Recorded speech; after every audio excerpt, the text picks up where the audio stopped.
Hey guys, Nishant here. Welcome back. 2 days అయింది గోవా వచ్చి and ఇప్పటివరకు బీచ్లకు దిగలేదు.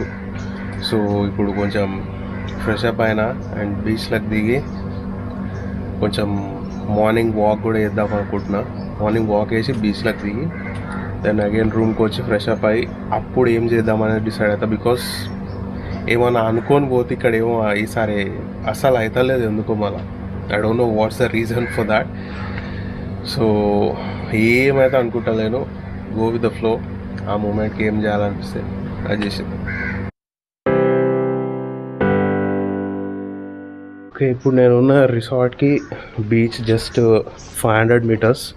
సో జస్ట్ వాక్ వేసి కొంచెం అక్కడ బీచ్లో ఇంకొంచెం వాక్ వేసి తర్వాత బీచ్లోకి పోయి బయటకు వచ్చేసి ఫ్రెష్ అప్ కావాలా. అండ్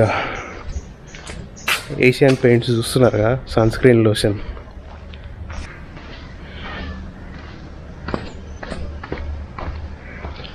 అండ్ ఇది నా అవతారం. అవుట్ అండ్ అవుట్ డ్రై ఫిట్లో ఉన్నా, చూసి దాచుకోకండి.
Big one is coming. I'm waiting for a bigger wave. Not coming actually. Yeah, something like this. Enta blue ఉంది చూడండి ఒకసారి ocean. So that is Calangute and this is Candolim. రెండింటి మధ్యలో ఉన్నాం మనం. ఓకే, రిచ్ బ్లూ ఉంది ఎర్లీ ఇన్ ద మార్నింగ్. ఈ part of ocean అయితే డీప్ బ్లూ. చలో ఎక్కువసేపు ఇందులో ఉండదలుచుకోలేదు, బికాజ్ ఏదో న్యూస్ అయితే ఫ్లోట్ అవుతుంది దట్ గోవాలో జెల్లీ ఫిషెస్ వచ్చినాయి.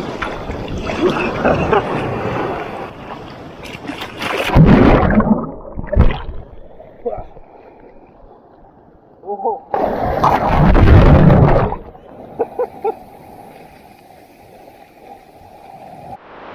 చలో ఇప్పుడే బీచ్ బాత్ అయిపోయింది అండ్ టవల్ మర్చిపోయినా. అయినా ఇక్కడ ఏముందో అని చూసుకొని కానీ. సో మిగతా అంతా డ్రై ఫిట్టే, తొందరగా డ్రై అయిపోతుంది. అండ్ ఇంకొకటి ఏంటంటే, ఎప్పుడు కానీ బీచ్ బాత్ చేయాలనుకుంటే మెయిన్ బీచ్కి వెళ్ళకండి. మెయిన్ బీచెస్ మధ్యలో ఒక చిన్నది ఉంటుంది కదా, అక్కడికి వెళ్తే మనకి ఇట్లా ఖాళీగా దొరుకుతుంది, మంచిగా పీస్ఫుల్గా ఎంజాయ్ చేసుకోవచ్చు.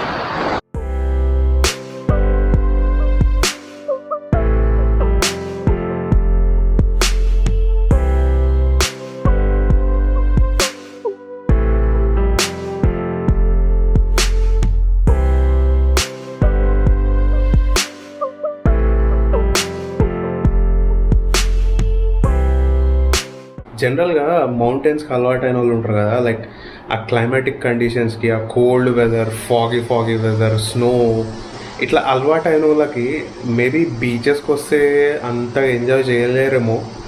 Because of the humidity man. Humidity ఘోరంగా ఉంటుంది అసలు.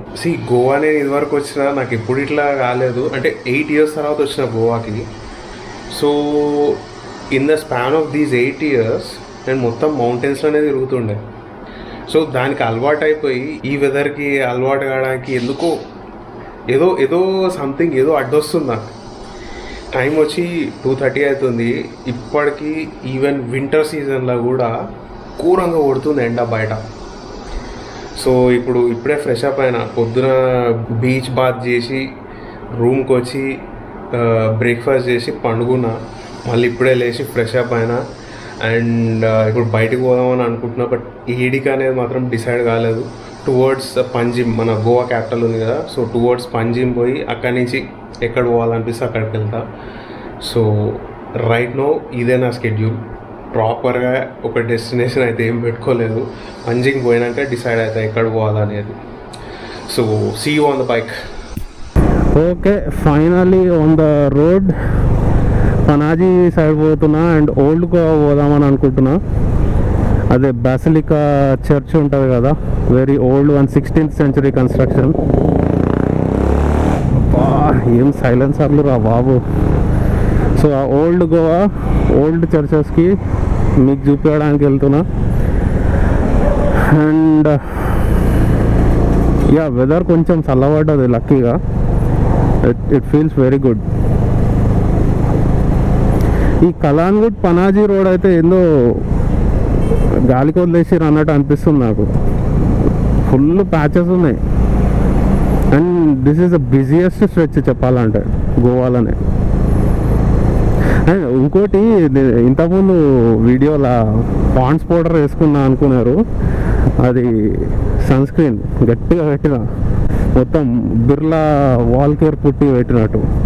Finally into the Goa capital Panaji.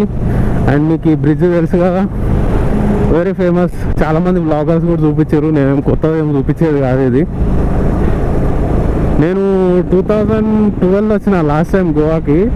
అప్పుడు దీని రూపురేఖలే అలాగుండే. ఈ బ్రిడ్జ్, ఇప్పుడు మనం పోతున్న బ్రిడ్జ్ ఏదైతే ఉందో, ఘోరంగా ట్రాఫిక్ ఉంటుండే. ఇది క్రాస్ కావడానికే ఒక 10 minutes పడుతుండే ఈ బ్రిడ్జ్ పైకి వెళ్ళి. So now the job made easy. ఆరామ్సే వెళ్ళిపోతుంది ట్రాఫిక్ మొత్తం. నాకు గోవాలో మాత్రం ఈ రోడ్ చాలా బాగా అనిపిస్తుంది. Like it's like more than 5 kilometers ఏమో ఉంటుంది ఈ స్ట్రెచ్. మంచిగా వాటర్ పక్కకి. ఇది actually Mandovi river. Okay, Mandovi river పక్క నుంచే పోతుంటుంది. టువర్డ్స్ ఓల్డ్ గోవా పోతుంటే మనకి ఈ రూట్ వస్తుంది, పనాజీ నుంచి ఓల్డ్ గోవా. గూగుల్ మ్యాప్స్లో ఇంకో రూటింగ్ చూపిస్తుంది, కానీ నేను ఇదే ప్రిఫర్ చేసిన because I'm well aware of this road. So this is old Goa. ఈ ఆర్కిటెక్చర్ అంతా మొత్తం పోర్చుగీస్ ఇన్స్పైర్డ్. ఆ కలర్స్ చెప్పిన పొద్దున, ఈ కలర్స్, లుక్ ఎట్ దోస్. అంటే ఇక్కడ జిగేల్ అని అనిపించదు ఎందుకో. It blends with the place. Beautiful ఏంటి, water, road and Goan architecture. There you go, that's the cruise. నాకు తెలిసి అది ముంబై నుంచి వచ్చే క్రూజ్ అనుకుంటా. I'm not so sure. నాకు ఇట్లాంటి రోడ్స్ అంటే మస్తు ఇష్టం. Completely covered in trees. ఆ ట్రీస్ మధ్యలో నుంచి రోడ్. అన్ఫార్చునేట్లీ మనకి 4-lane హైవేస్ అయినాక మనం అది విట్నెస్ చేసేది వెరీ రేర్ అయిపోయింది. అంటే నేను ఏం చెప్తున్నా అనేది ఎస్పెషల్లీ 90s కిడ్స్కి బాగా అర్థమవుతుంది. బికాజ్ అప్పట్లో ఎక్కువ ఇవే రోడ్స్ ఉంటుండే. హైవేస్ తర్వాత వచ్చేసి ఆ బ్యూటీ పోయింది.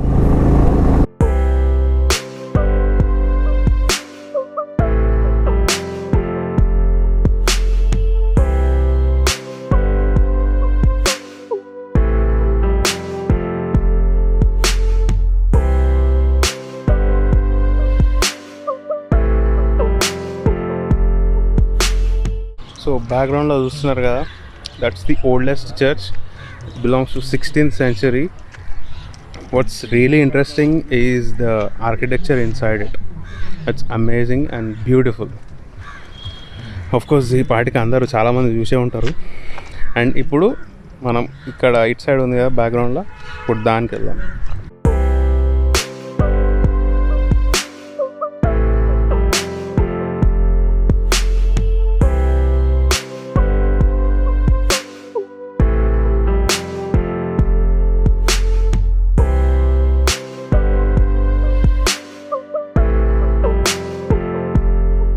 So this is one more church and look at the architecture. Again 16th century ఇది. ఇప్పటికి కూడా చెక్కు చెదరలేదు, అట్లానే ఉంది. తెలుగు వస్తలేదు నాకేందో. అంటే ఆ వైట్ కలర్, బ్లూ స్కై, కింద green colour grass, everything is blending perfectly. చలో let's go inside. Very unfortunate, museum and church రెండు కూడా క్లోజ్ అయిపోయినాయి. ఎక్కువ కవర్ చేయలేకపోయినా మేబీ నెక్స్ట్ టైం వచ్చినప్పుడు ప్రాపర్గా చూపిస్తా. I promise you that. So yeah, see you on the bike. So అదనమాట మన చర్చ్ టూర్. సో ఇప్పుడు ఆల్రెడీ 6:30 అట్లా అయింది. నేను చాలాసేపు ఉత్తానే బయట కూర్చున్నా. అండ్ కొన్ని కోవిడ్ రెస్ట్రిక్షన్స్ వల్ల